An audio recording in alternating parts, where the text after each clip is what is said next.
Assalamualaikum warahmatullahi wabarakatuh. Perkenalkan, saya Cynthia Tri Agustin Lutfiati, NIM 180210102040 dari kelas A, Program Studi Pendidikan Fisika, Fakultas Keguruan dan Ilmu Pendidikan Universitas Jember. Di sini saya akan menjelaskan tentang radiasi benda hitam guna memenuhi tugas mata kuliah fisika modern dengan dosen pengampu Dr. Rifati Dina Handayani MSI beserta Ibu Lailatul Nuraini SPD MPD.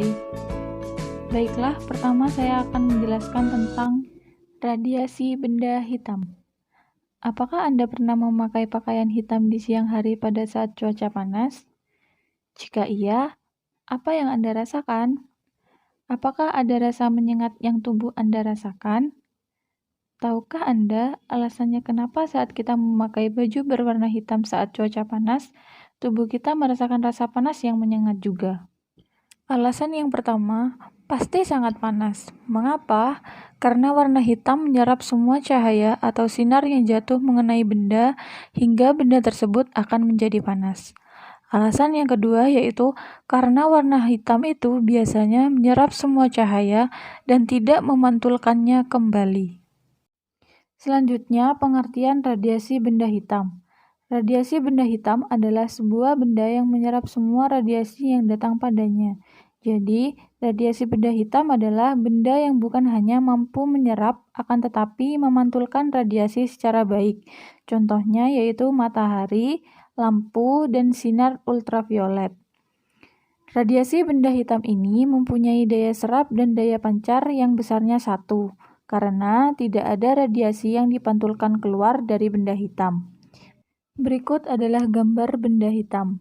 Benda hitam ideal digambarkan oleh suatu rongga hitam dengan lubang kecil. Ketika suatu cahaya memasuki rongga melalui lubang tersebut, maka berkas akan dipantulkan berkali-kali di dalam rongga tanpa keluar dari lubang tersebut. Setiap kali dipantulkan, sinar akan diserap oleh dinding-dinding berwarna hitam. Benda hitam akan menyerap cahaya sekitarnya jika suhunya lebih rendah daripada suhu sekitarnya, dan akan memancarkan cahaya ke sekitarnya jika suhunya lebih tinggi daripada suhu sekitarnya. Beberapa sifat dari spektrum cahaya benda hitam yang ideal antara lain: 1. Benda hitam yang lebih panas akan memancarkan yang lebih banyak memenuhi seluruh panjang gelombang. Hal ini berarti apabila kita membandingkan dua benda hitam tanpa melihat panjang gelombangnya, benda hitam yang lebih panas akan mengeluarkan lebih banyak cahaya daripada benda hitam yang lebih dingin. Yang kedua, spektrum benda hitam bersifat tetap dan memiliki puncak pada panjang gelombang tertentu. Puncak kurva benda hitam pada sebuah spektrum bergerak ke panjang gelombang yang lebih pendek untuk yang lebih panas. Benda hitam yang lebih panas, panjang gelombangnya akan lebih biru daripada pancaran puncaknya. Contoh, peristiwa matahari yang suhu rata-ratanya adalah 5800 Kelvin. Benda hitam yang memiliki suhu yang sama dengan matahari tersebut memiliki puncak rata-rata 500 nanometer dan memiliki panjang gelombang yang berwarna kuning.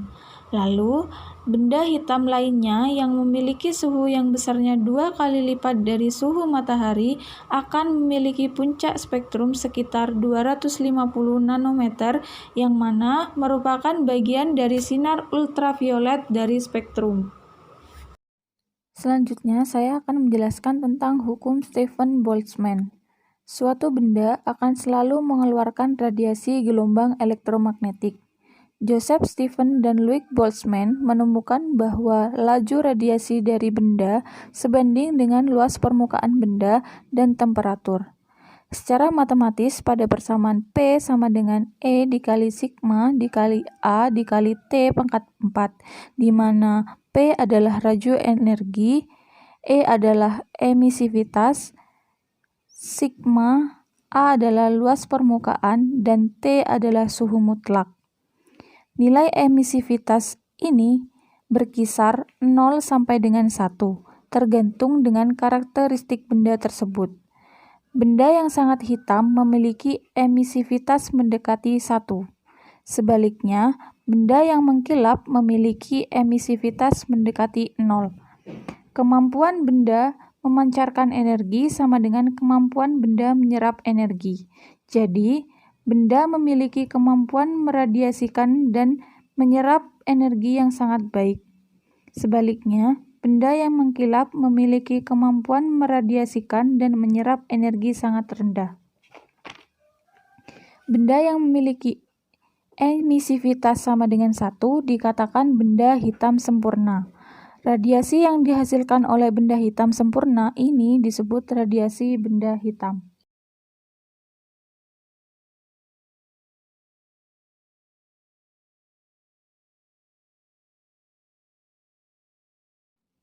Selanjutnya adalah hukum pergeseran Wien. Untuk sebuah benda hitam, berlaku sebuah hubungan antara panjang gelombang dengan suhu mutlak. Wien menemukan bahwa panjang gelombang dengan intensitas maksimum yang diradiasikan suatu benda bergeser ke arah yang paling pendek ketika suhu benda tersebut dinaikkan. Pada akhirnya, Wien menemukan hubungan matematis antara gelombang maksimum dan suhu benda. Dengan persamaan, lambda M dikali T sama dengan C, dengan lambda M adalah panjang gelombang dengan satuan M, kemudian T adalah temperatur termodinamik benda dengan satuan K, dan C adalah tetapan pergeseran Wien dengan satuan 2 kali 898 kali 10 pangkat min 3 M dikali K. Selanjutnya adalah hukum kuantum Planck. Energi radiasi dihasilkan oleh getaran molekul-molekul bermuatan listrik atau osilator merupakan kelipatan bilangan bulat positif, sehingga persamaan matematisnya adalah E sama dengan N dikali H dikali F, dengan E adalah energi dengan satuan Joule, N sama dengan 1, 2, 3, dan seterusnya. H adalah konstanta Planck dengan besarnya 6,63 kali 10 pangkat min 34 Joule. F sama dengan frekuensi dengan satuan Hertz. Hipotesis Planck ini menyatakan bahwa energi radiasi tidak bersifat kontinu dan dipancarkan dalam bentuk paket energi yang disebut kuanta. Kuanta tersebut dipancarkan jika benda listrik tersebut berubah dari satu keadaan ke keadaan lainnya. Energi yang diradiasikan ketika bilangan kuantum suatu benda berubah adalah delta E sama dengan delta N dikali H dikali F. Jadi, energi minimum yang diradiasikan suatu benda adalah ketika delta N sama dengan 1, sehingga energi minimum E0 sama dengan H dikali F. Selanjutnya adalah penerapan radiasi benda hitam. Contoh penerapan dari radiasi benda hitam yaitu efek rumah kaca.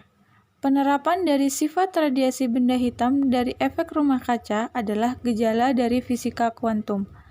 Radiasi sinar matahari yang masuk ke bumi berupa sinar ultraviolet dengan panjang gelombang pendek. Sebagian akan dipantulkan kembali dan diserap oleh gas-gas di atmosfer yang disebut efek rumah kaca. Efek rumah kaca adalah salah satu gejala alam yang terjadi di troposfer, salah satu lapisan atmosfer paling dasar. Radiasi sinar matahari yang terperangkap oleh gas rumah kaca menyebabkan seisi rumah menjadi panas. Energi yang memanaskan bumi tersebut berupa gelombang panjang dalam bentuk radiasi inframerah oleh awan dan permukaan bumi. Contoh penerapan yang kedua adalah termos. Termos di dalamnya berisi lapisan perak. Fungsinya adalah untuk mencegah perpindahan kalor secara radiasi. Lapisan perak tersebut memantulkan kembali radiasi ke dalam termos sehingga menjadi suhu dalam termos tetap hangat. Sedangkan dinding gelas tidak dapat memindahkan panas karena merupakan konduktor yang buruk. Contoh yang ketiga yaitu ruang vakum. Ruang vakum memiliki sumbat dari bahan isolator di antara dua dinding. Hal ini mencegah perpindahan kalor baik secara konduksi maupun konveksi. Sehingga pada saat cuaca panas, kulit kita akan berkeringat dan keringat kita menguap dengan mengambil kalor dari tubuh kita sendiri dan menjadi dingin. Berbeda dengan anjing yang tidak memiliki kulit yang mampu mengeluarkan keringat. Saat panas, hal yang dilakukannya adalah menjulurkan lidahnya untuk mendinginkan tubuhnya agar menjadi penguapan pada air ludahnya. Contoh penerapan yang terakhir yaitu mengukur suhu matahari atau bintang dengan spektrum radiasi benda hitam. Suhu bintang atau matahari atau bintang dapat diketahui dengan meneliti spektrum bintang atau matahari. Spektrum bintang didapat dari pengukuran kecepatan spektrum cahaya yang dipancarkan oleh semua gelombang elektromagnetik di luar angkasa dengan kecepatan yang sama yang dihasilkan dari pancaran energi matahari atau bintang berupa radiasi melalui panjang gelombangnya. Pada temperatur yang tinggi, secara otomatis bintang atau matahari akan berdifusi, yaitu terjadi penggabungan inti ringan yang membentuk inti berat.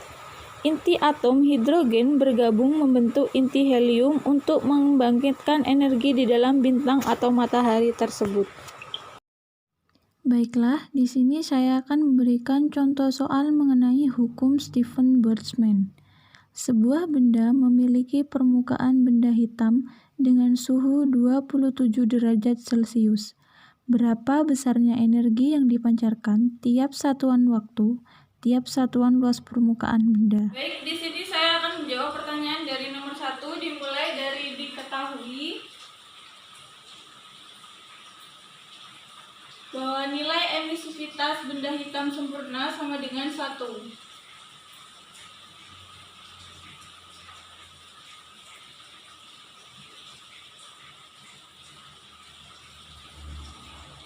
Kemudian T sama dengan 27 ditambah 273 sama dengan 300 Kelvin. Kemudian sigmanya sama dengan 5,67 dikali 10 pangkat 8 watt per meter pangkat 2 dikali K. Ditanya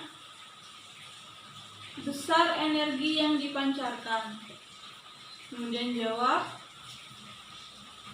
Diketahui pada rumus sama dengan E sama dengan nilai emisivitas dikali sigma dikali T pangkat 4, di mana nilai emisivitasnya sama dengan 1 dikali 5,67 kali 10 pangkat 8, kemudian T-nya sama dengan 300 pangkat 4. Maka hasilnya yaitu 459,27 kali 10 pangkat min 4 watt per meter pangkat 2. Jadi besar energi yang dipancarkan yaitu 459,27 kali 10 pangkat min 4 watt per meter persegi. Selanjutnya tentang hukum pergeseran Wien. Sebuah benda hitam memiliki suhu 2000 Kelvin. Tentukan panjang gelombang radiasinya pada saat intensitasnya maksimum. Kemudian saya akan menjawab pertanyaan yang selanjutnya, di mana diketahui T-nya sama dengan 2000 K. Ditanya lambda. Jawab. Lambda sama dengan 2,9 kali 10 pangkat min 3 dibagi T. Maka lambda sama dengan 2,9 kali 10 pangkat min 3 dibagi 2 kali 10 pangkat 3. Maka hasilnya 1,45 kali 10 pangkat min 6 meter. Demikian sedikit pemaparan tentang radiasi benda hitam. Jangan lupa like, comment, subscribe di channel YouTube Cynthia Tri Agustin. Semoga apa yang saya sampaikan bermanfaat dan jangan lupa selalu stay at home ya teman-teman. Terima kasih. Wassalamualaikum warahmatullahi wabarakatuh.